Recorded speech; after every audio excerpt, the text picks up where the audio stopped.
C'est parti pour un nouveau tour d'horizon de l'actualité. Bienvenue, bonjour à tous.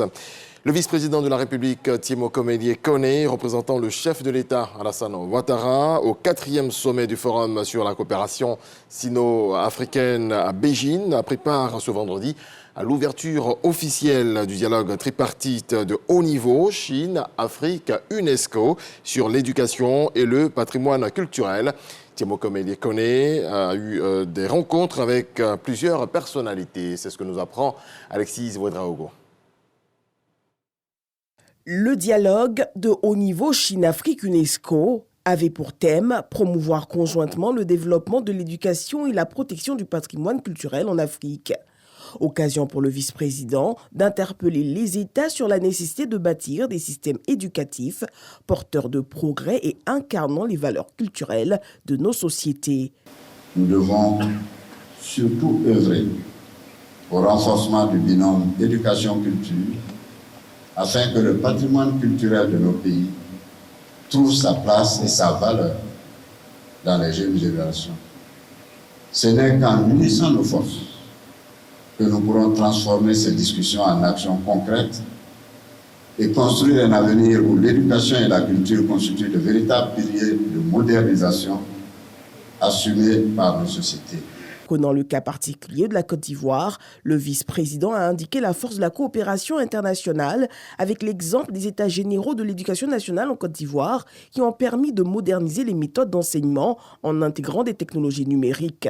Autre succès appuyé par la Chine, l'Académie des talents et l'école de la deuxième chance. Le séjour du vice-président de la République a été également marqué par son entretien à la Cité des hôtes d'État avec le vice-premier ministre chinois. C'est beaucoup d'honneur que je mettais en plus dans cette amitié entre la Côte d'Ivoire et la Chine, et particulièrement encore beaucoup plus important, cette relation avec l'Afrique. Je voudrais surtout prier de bien vouloir transmettre au président de la République populaire de Chine, grand ami de la Côte d'Ivoire, les chaleureuses félicitations et la gratitude, surtout, du président Alassane Ouattara pour son inlassable engagement en faveur du développement des pays africains et d'une gouvernance mondiale équitable. Cet entretien a été suivi par un échange entre le vice-président de Côte d'Ivoire et celui de la société chinoise d'assurance crédit d'exploitation Sinosure. Timokomele Kone a aussi eu un entretien avec la présidente de la banque Export-Import de Chine Exim Bank sur le sujet du financement de l'économie ivoirienne qui affiche un taux de croissance de l'ordre de 7 à 8% depuis 2012. Deux autres entretiens bilatéraux sont prévus à l'agenda du vice-président ivoirien ce samedi 7 septembre à Beijing avant son retour sur Abidjan. Et sur place à Abidjan, d'autres liens de coopération avec un autre ami de la Côte d'Ivoire se renforcent. Les États-Unis vont continuer d'appuyer la nouvelle pharmacie de la santé publique de Côte d'Ivoire.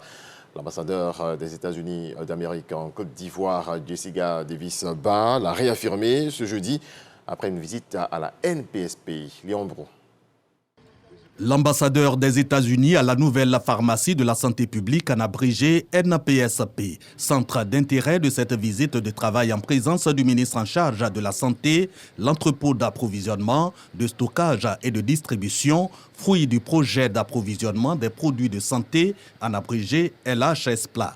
Un projet né du partenariat entre la nouvelle pharmacie de la santé publique et l'USAID, passé donc au peigne fin, cet outil de gestion intégrée pour la réforme de la NPSP et ses acquis. Aujourd'hui, la gestion de la NPSP est informatisée avec un système assez performant qui permet d'avoir la traçabilité de l'approvisionnement, la traçabilité de la distribution, et donc ça concourt à la bonne gouvernance au niveau de la gestion de notre institution. Le ministre de la Santé, quant à lui, se félicite de la réduction du délai d'approvisionnement des centres de santé par la NPSP de plus de mois à une semaine, non sans révéler l'impact du partenariat avec l'USAID sur tout le système de santé. À l'appui, les progrès enregistrés avec les programmes de santé publique en matière notamment de paludisme, de VIH-Sida. Le gouvernement est très reconnaissant donc, au peuple américain et à Madame l'ambassadeur grâce à ce qui est fait fait dans la lutte contre le VIH. Aujourd'hui, donc, le taux de prévalence est en dessous de 2%. Nous sommes en train donc, de travailler avec d'autres ministères, en plus de ce qui est fait pour que donc, le paludisme ne soit plus une maladie endémique. C'est un projet quinquennal mis en place depuis 2018. Le LHSPLA représente un financement américain de plus de 12 milliards de francs CFA, l'équivalent d'environ 40 millions de dollars, dont 25 sur la période 2023-2028. Nous avons pu voir de manière efficace la distribution des médicaments pour que chaque personne qui puisse aller à une pharmacie, qui puisse aller à un centre de santé, peut avoir ce qu'il faut pour être en bonne santé. Donc nous sommes fiers d'investir dans la Côte d'Ivoire pour les Ivoiriens. Parce que la bonne santé pour les Ivoiriens, c'est une très bonne chose aussi pour les États-Unis. Jessica Davis-Ba engage les États-Unis à poursuivre son partenariat avec la Côte d'Ivoire. Et des partenariats solides, il en faut dans l'enseignement technique. Le ministère de tutelle compte sur le secteur privé pour la réussite des réformes engagées.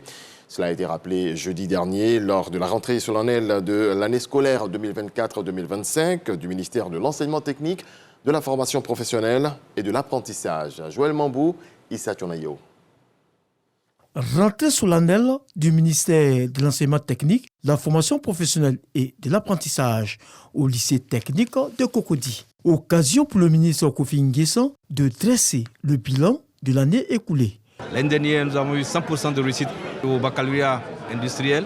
On a aussi vu les résultats dans les filières professionnelles sont relativement satisfaisants. Donc j'ai encouragé les chefs d'établissement, les enseignants et tous les acteurs à poursuivre les efforts, de sorte que ce système de formation professionnelle mis en place aujourd'hui, selon la vision du président de la République, puisse attirer le maximum de jeunes. L'adéquation formation-emploi est au cœur des actions du ministre Kofi Nguessan pour une meilleure insertion des jeunes dans le monde du travail. D'où le renforcement du partenariat entre l'État et le secteur privé. Il s'agit de construire avec le secteur privé les formations parce que sans le secteur privé, le taux d'insertion ne sera pas élevé. Ce secteur privé est un grand pourvoyeur d'emplois.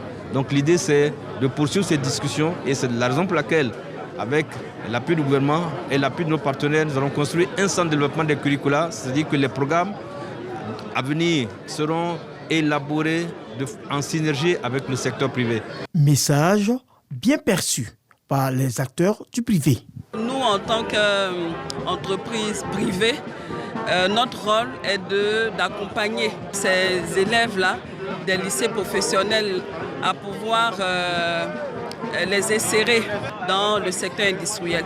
Cette rentrée solennelle a été l'occasion surtout pour le premier responsable à charge de la formation technique et professionnelle d'annoncer que l'année scolaire 2024-2025 sera consacrée à l'achèvement de la construction des infrastructures pour une meilleure formation des jeunes dans les années à venir. Et quand la formation s'achève, on jette les regards sur l'insertion professionnelle. Comment la politique gouvernementale d'insertion des jeunes se porte dans le Sud Comoé? Voilà l'interrogation qui a motivé la visite du ministre en charge de la jeunesse dans la localité cette semaine. Eugène Atoubé. Grand Bassam, Adiaké, Aboasso et Tiapoum. Dans ces chefs-lieux du département de la région du Sud Comoé, le ministre de la Promotion de la jeunesse, de l'insertion professionnelle et du service civique s'est fait une idée des actions menées au bénéfice des jeunes dans le cadre des programmes élaborés en leur faveur. Touré Mamadou a recueilli leurs propositions et leurs suggestions en vue de l'amélioration des dispositifs d'insertion existants.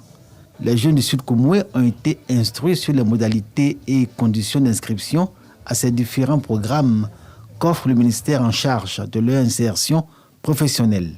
Les mécanismes de financement ont été vraiment améliorés pour vraiment satisfaire les jeunes et permettre aux jeunes de pouvoir être beaucoup plus engagés dans le développement de la Côte d'Ivoire. 1104 jeunes du Sud Comoé bénéficient du programme apprentissage mis en œuvre par le gouvernement. Ils sont à l'unité agricole intégrée de Palmsi de Toumanguier dans la région d'Aboasso. Leur présence est le fruit du partenariat entre l'agence Emploi Jeunes, structure sous tutelle du ministère, et cette unité agro-industrielle aux 500 jeunes issus de ce programme ont trouvé un emploi. J'ai fait la formation théorique et présentement je suis à la phase pratique. Et vraiment les choses se passent vraiment bien. Nous sommes en de très bonnes mains, bien logés, bien encadrés. Vraiment nous sommes très contents. Dans le département d'Aboisseau, 6098 jeunes ont bénéficié des programmes du ministère entre 2022 et 2024. Au nombre de ces programmes, le TIMO, travaux à haute intensité de main-d'œuvre et des financements des activités génératrices de revenus. Dans le sud Comoé, nous avons plus de 10 000 jeunes qui ont pu bénéficier de différents programmes en leur faveur. Et ces jeunes attendent de nous donc l'amplification donc des initiatives. 669 bénéficiaires des dispositifs d'accompagnement de TIMO et des activités génératrices de revenus ont reçu leur chèque. Touré Mamadou indique que ces initiatives qui vont s'étendre à toute la Côte d'Ivoire ont mobilisé dans la région du Sud Comoé plus d'1,770 milliard de francs CFA. On a également parlé d'argent ce vendredi lors de la revue globale de la mise en œuvre du plan national de développement PND 2021-2025. Un rendez-vous qui a réuni plusieurs acteurs à l'effet de faire le bilan critique de ce PND et jeter les bases d'un autre plan national de développement 2026-2030. Dangui a les détails. Infrastructure, éducation, santé, énergie. Les réalisations du plan national de développement PND 2021-2025 sont visibles, aussi bien que la transformation structurelle de l'économie ivoirienne que ce PND induit. C'est ce qui ressort de la revue globale de la mise en œuvre du PND 2021-2025 lancée ce vendredi, en présence des autorités et des partenaires techniques et financiers de la Côte d'Ivoire. La Côte d'Ivoire a montré un développement très positif dans les dernières décennies, mais il reste encore des défis, soit au niveau des secteurs sociaux, sur l'éducation, la santé. Ces réalisations cachent mal les défis que soulève l'objectif du gouvernement qui est de faire de la Côte d'Ivoire un pays à revenus intermédiaires de la tranche supérieure. Les autorités ne se font pas d'illusions. En dépit de ces résultats tangibles, des défis persistent. Et ces défis concernent le renforcement de la gouvernance financière et territoriale pour un développement inclusif et résilient aux chocs externes, l'amélioration de la qualité de l'éducation, de l'équité filles-garçons et de l'efficacité des dépenses publiques dans le secteur éducation. Avec cette revue globale de la mise en œuvre du PND 2021-2025, le gouvernement s'acquitte d'un devoir de responsabilité, de redevabilité et de transparence. On fait observer les organisations du secteur privé et de la société civile présentes à cette revue. Entre autres enjeux de cette revue globale, faire le bilan critique de la mise en œuvre du PND 2021-2025 et jeter les bases d'un autre plan national de développement couvrant la période 2026-2030. Une autre rencontre, cette fois, pour présenter les initiatives menées par le gouvernement pour la restauration des terres et les mécanismes de financement pour la lutte contre les effets néfastes des changements climatiques, exposé du ministre Jacques Assaoré-Kona en marge des travaux de la 10e session extraordinaire des ministres africains de l'environnement ici à Abidjan. Le point de Grace Kando. L'Afrique veut parler d'une même voix à la prochaine COP sur la désertification et la sécheresse à Riyad, en Arabie Saoudite, en décembre prochain. C'est à juste titre que les ministres africains de l'environnement se sont retrouvés à Abidjan pour passer en revue les thèmes qui seront abordés, dont la dégradation des terres, la restauration du couvert forestier et la lutte contre les changements climatiques.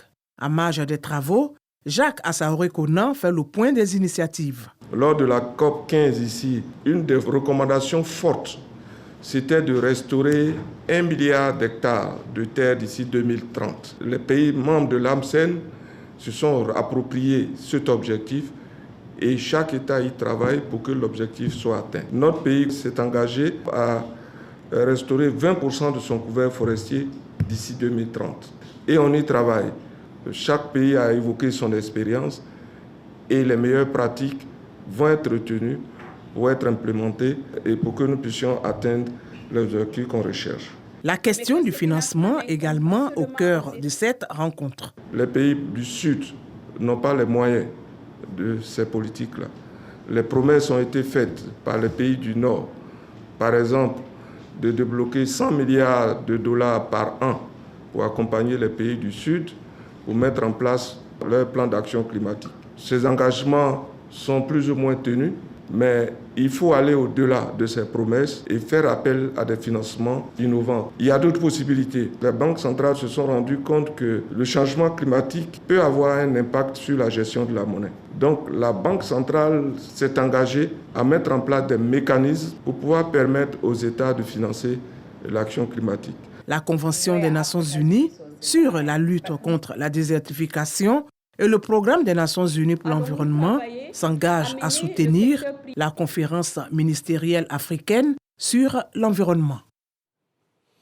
À le reste de l'actualité, ce samedi 7 septembre, près de 24 millions d'électeurs algériens sont appelés à participer à une élection présidentielle anticipée où le président sortant, Abdelmadjid Tebboune, brigue un second mandat face à deux opposants. Le futur chef d'État sera chargé de gouverner un pays de 45 millions d'habitants, premier exportateur de gaz naturel, troisième puissance économique du continent et le plus vaste en superficie. Mais l'enjeu principal de ce scrutin reste le taux de participation, la jeunesse et la population se sentant désabusés.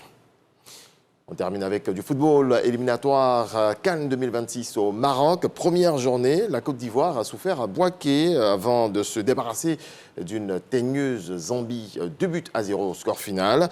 Malgré une grosse domination, les éléphants ont longtemps buté sur les Chipolo avant d'être délivrés par un doublé de Jean-Philippe Crasso, l'attaquant du FC Paris.